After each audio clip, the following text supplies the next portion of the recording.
Jesus said, so I tell you, Jesus said, when you are praying, do not rejoice always, pray without ceasing. And this is the boldness we have in Him, that if we ask anything according to His will, He hears us. And if we know that He hears us, whatever we ask, we know that we have obtained the request made of Him. Hello, I'm Pastor Reed Lee Peterson, and I welcome you to our Midweek Lent worship. The Bible is full of praying.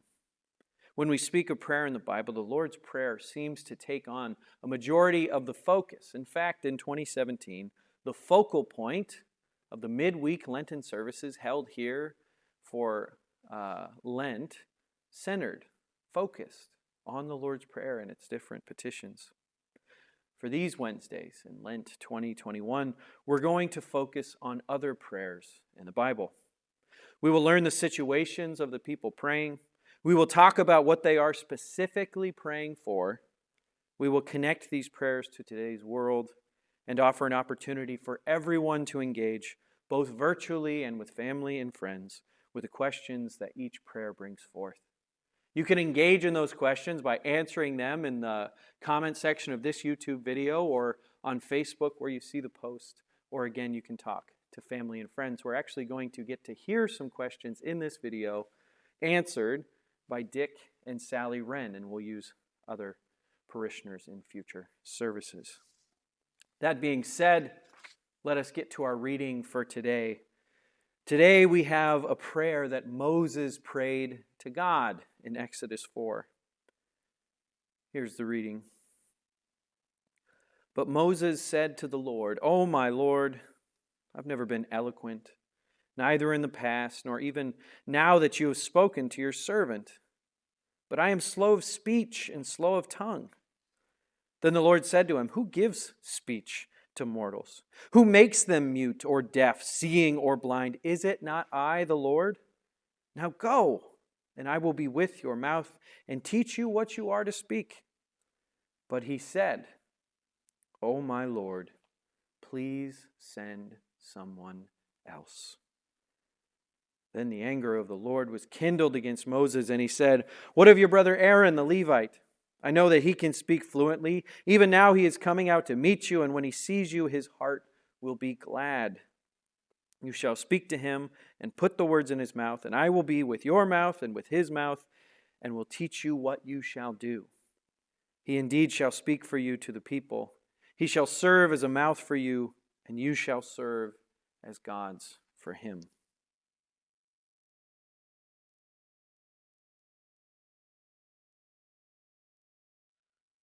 For some background on today's prayer, the Israelites were enslaved under the Egyptians and called to God for help. God heard their cry and put together a plan in which his servant Moses would lead the people out of Egypt. Before our passage today, we learn that Moses had fled his people because he had killed a man. In his flee, he came upon the prophet Jethro, married one of his daughters, and watched over his flock. It is at this point that God speaks to Moses in the form of a burning bush to let him know of his plan to use Moses to free the Israelites from the Egyptians. Rather than jumping at this opportunity God has presented, Moses is unsure God has found the right person for the job. He wants to know how God is going to make sure everyone understands that he is not only on the Israelites' side, but also on the side of God who has heard their cry. After showing Moses how to perform a couple miracles to get the point across, we get to our passage today. Standing in front of a burning bush, talking to God who had just shown him how to perform miracles to show his power to the Israelites, Moses is still unsure. God may not have the right person. His prayer for help, more specifically, is, "O my Lord, please send someone else." Moses is sure that God has the wrong man for the job. After being annoyed, God grants Moses' prayer to send his brother with Moses, rather than sending Aaron instead of Moses. They go together. He's not replaced.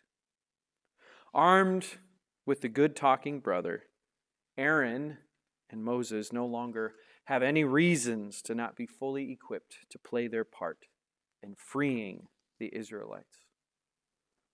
Now, with that background, it brings us to our first question to consider today. Can you think of a time when you prayed to God for help and received it? I'll give you a moment to mull it over.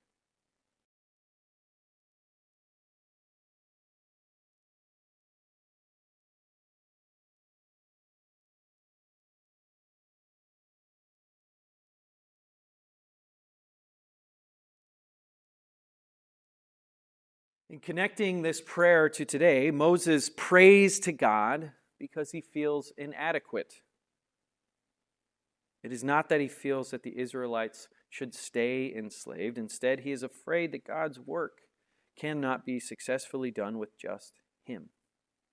There are many things we do on a daily basis in which help is needed. Some need more help than others. Which brings us to our second question. And it's kind of a set. In the midst of needing help with whatever is going on in your life, how often do you turn to God in prayer and ask for help? Why?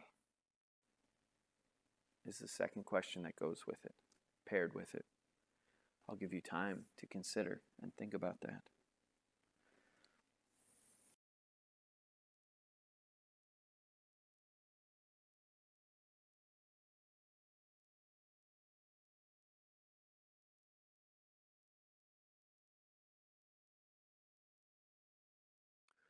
Connecting further, I find it interesting about this prayer that God answers it, but not in the exact way Moses wanted.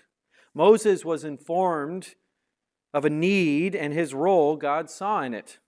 Moses' prayer for help seems to be more of a prayer for replacement. Send someone else.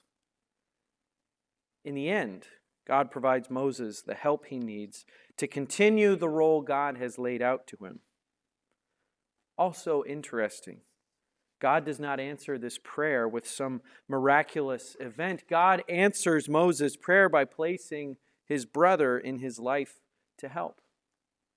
This is a reminder that when we pray today, in today's time, in the future, when we pray for help, the most common way help will come to us is through other people. If you pray for help with your health, be on the lookout for those who can help. If you pray for help with finances, be on the lookout for those who can help.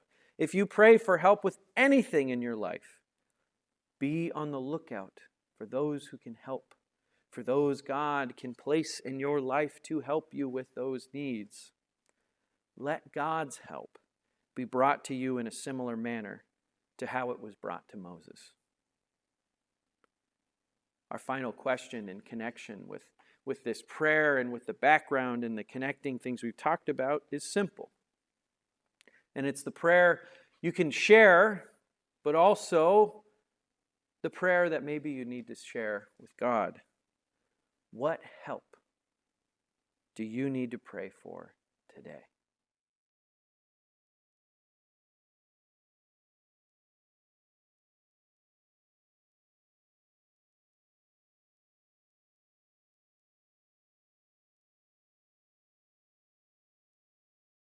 So our three questions to consider again. Can you think of a time when you prayed to God for help and received it? Please describe. In the midst of needing help with whatever is going on in your life, how often do you turn to God in prayer and ask for help? Why do you think that is? And 3, what help do you need to pray to God for today? As you think of your own answers to those questions, we will hear that reading again, and then we will hear Dick and Sally Wren with their answers. But Moses said to the Lord, "Oh, my Lord, I've never been eloquent, neither in the past, nor even now that you have spoken to your servant. But I am slow of speech and slow of tongue." Then the Lord said to him, "Who gives speech to mortals? Who makes them mute or deaf, seeing or blind? Is it not I, the Lord? Now go and I will be with your mouth and teach you what you are to speak." But he said, "O my Lord, please send someone else." Then the anger of the Lord was kindled against Moses, and he said, "What of your brother Aaron the Levite? I know that he can speak fluently. Even now he is coming out to meet you, and when he sees you, his heart will be glad. You shall speak to him and put the words in his mouth, and I will be with your mouth and with his mouth, and will teach you what you shall do. He indeed shall speak for you to the people. He shall serve as a mouth for you, and you shall serve as gods for him."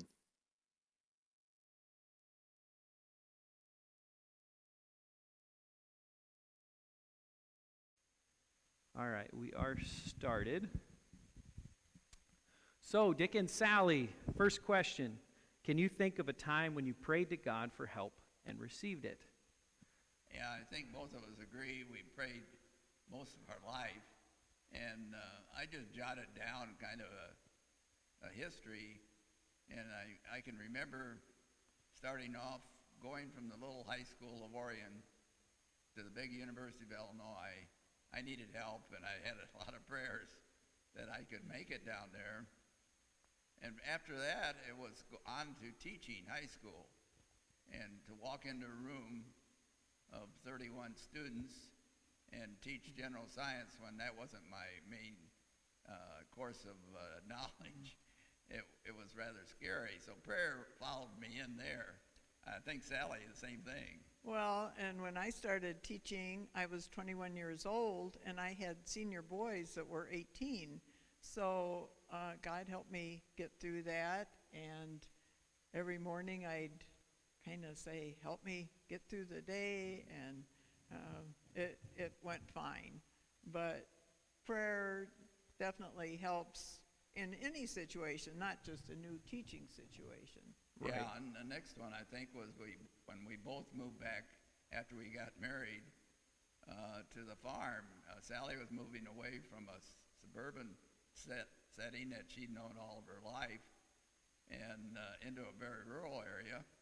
And we would be looking for a church, friends, a way of life, and that was a big change in our life. Well, but of course you were moving back to the farmhouse where you grew up. So it was maybe a little easier for you, and you grew up in this church also. But the whole situation was now you're not the son, you're the person in charge. Right, you're it. And then there's always different family situations throughout all those years, along with one thing was public speaking, asking God to guide you through when you stood before the church or a school or a funeral. And a lot of times you wondered how you were going to make it, and you did, and you wondered where some of the words came from, but I think it was because God was kind of in your hip pocket thanks to a prayer.